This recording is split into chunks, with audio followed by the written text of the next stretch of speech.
యావన్ మంది భక్తులకు విజ్ఞప్తి. చిలకలూరుపేట 11 రోడ్డు దాసరి కాలనీలో వేయించేసి ఉన్న శ్రీ కనకదుర్గ అమ్మవారి యోగినామ సంవత్సర ఆశ్వీజ మాసం దసరా సందర్భంగా శరన్నవరాత్రుల సందర్భంగా అమ్మవారికి 4వ రోజైనటువంటి ఈ రోజున అమ్మవారికి రాజ్యలక్ష్మీదేవి అమ్మవారి అలంకరణ రాజ్యం అంతా కూడా సుభిక్షంగా ఉండాలి, సర్వలోకాలు సుభిక్షంగా ఉండాలి, సకల జనులు సుభిక్షంగా ఉండాలి అనేటువంటి ఉద్దేశంతో అమ్మవారికి రాజ్యలక్ష్మీదేవి అమ్మవారి అలంకరణ ఈ రోజు వేయడం జరిగింది.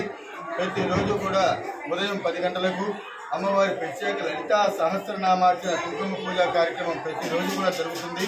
ప్రతి ఒక్కరు కూడా సంవత్సరానికి ఒక్కసారి వచ్చేటువంటి ఈ మహత్తరమైన వేడుకలలో ప్రతి ఒక్కరు కూడా పాల్పంచుకొని అమ్మవారి ఆశీస్సులు పొందవలసిందిగా కోరుతున్నాము. అట్లాగే బుధవారం రోజున రేపు అమ్మవారి అనంతరం గజలక్ష్మీదేవి, ఎల్లుండి మంగళవారం రోజున రాజరాజేశ్వరి దేవి, బుధవారం రోజున మూలా నక్షత్రం అమ్మవారి జన్మదినోత్సవం సందర్భంగా ప్రత్యేక కుంకుమ పూజా కార్యక్రమాలు 10 రోజులు జరుగుతాయి కాబట్టి ప్రతి ఒక్కరు కూడా విచ్చేసి ఈ కార్యక్రమాల్లో పాల్గొని అమ్మవారి ఆశీస్సులు పొందవలసిందిగా కోరుతున్నాము.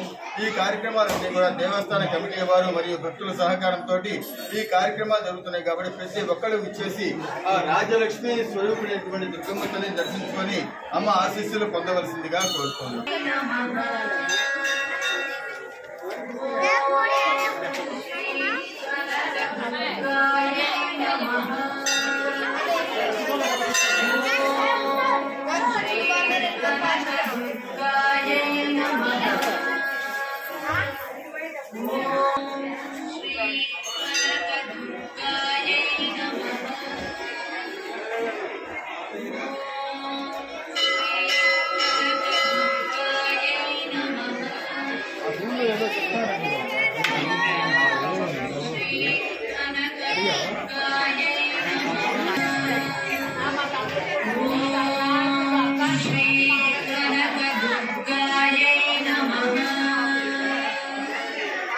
ఓం